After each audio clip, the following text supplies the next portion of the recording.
Hello everyone, welcome to A plus BI. This channel is all about complex numbers, and in this video we're going to be solving a system of equations with complex numbers. So we have z divided by w equals 3 plus I and z plus w equals 9 minus 2i. And we're going to be looking for z and w values. I say values, how many z values are there? Let's find out. I'll be presenting two methods, and let's start with the first one, the more painful one, okay? So for my first method, I'm going to go ahead and replace z with a plus bi for two reasons. Because first of all, z is a complex number. What's the second reason? The second reason is the name of this channel. W, let's set it equal to c plus di. Now let's go ahead and plug these in. In the first equation, we have z over w. How do you divide a complex number by another complex number?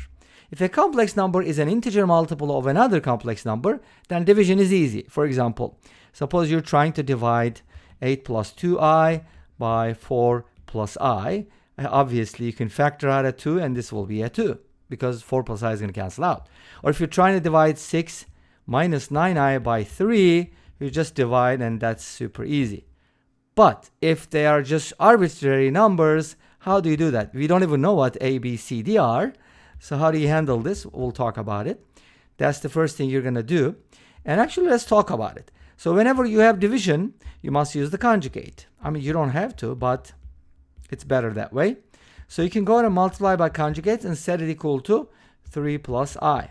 That's one way to approach it, okay? From here, you're going to get something like this. You're going to distribute these. That's going to give you another complex number. And this will be divided by a real number, and that'll equal another complex number. So cross multiplication, comparing these two things, will give you the result. So we're going to get some equations between a, b, c, d. But that's only going to be limited to whatever we have, because we still have to use the second equation. But before we get into the second equation, let's see what else we can do with the first method. So kind of like a 1a and 1b, okay? Another thing that we can do is, instead of just multiplying by conjugates, because that's how division is normally done, but here, you could also set it equal to a complex number. So this is what I'm talking about. We already know that it's equal to a complex number. So instead of trying to deal with conjugates, which makes things a little harder for this problem, just cross multiply directly, because you know the quotient. Make sense? Okay, that kind of makes sense, right? So a plus bi from here is going to be c plus di multiplied by 3 plus I. Great, let's go ahead and find out. Simplify a plus bi, and then you're going to get 3c, and then here you're going to get minus d, and then you're going to get the 3di and ci, so it's going to be like c plus 3d all multiplied by I, because that's the imaginary part. Make sense? So far so good? I hope so. Now notice that the real part is equal to a, because that's a here, and the imaginary part is supposed to equal b. So from here we get two equations. 3c minus d equals a, and c plus 3d equals b. By the way, there are four variables, not three, because we also have d, a, b, c, d. And there are only two equations. Not enough, not good, because they don't have to be integers. So we do need more equations. How do we come up with them? We haven't used the second equation, remember? The second equation is what?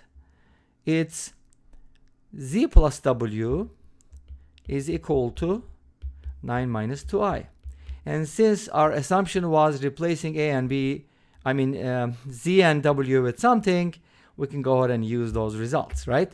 This is a plus bi. This is c plus di. We're going to combine those, and that's going to give us 9 minus 2i, which is the sum, right? Again, combining the real parts and the imaginary parts gives us a complex number, which is equal to another complex number, and that means a plus c is 9, and b plus d is negative 2. So along with this, that gave us two more equations. A plus c equals 9, and b plus d equals negative 2. Great, you like that? Now we have four variables and four equations. Hopefully we're going to be able to solve these things. One of the things that I can quickly think about is adding the equations side by side. The one on the left is going to give us a plus b, and then on the right hand side we can also get a plus b in terms of c and d.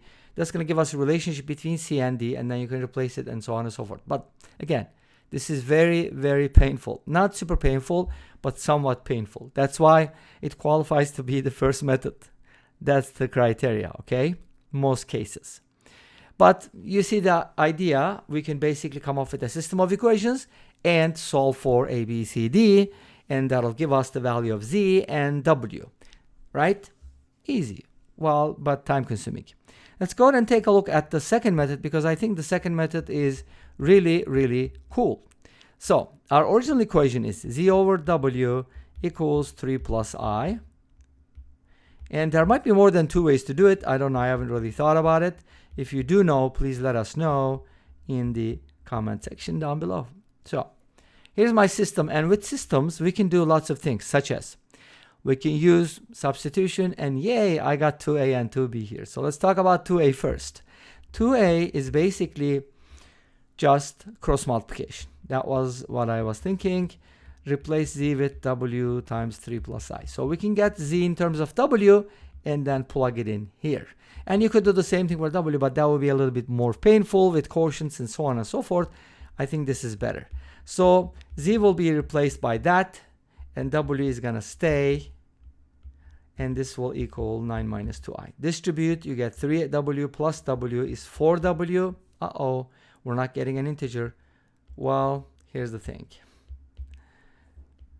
Here's the thing.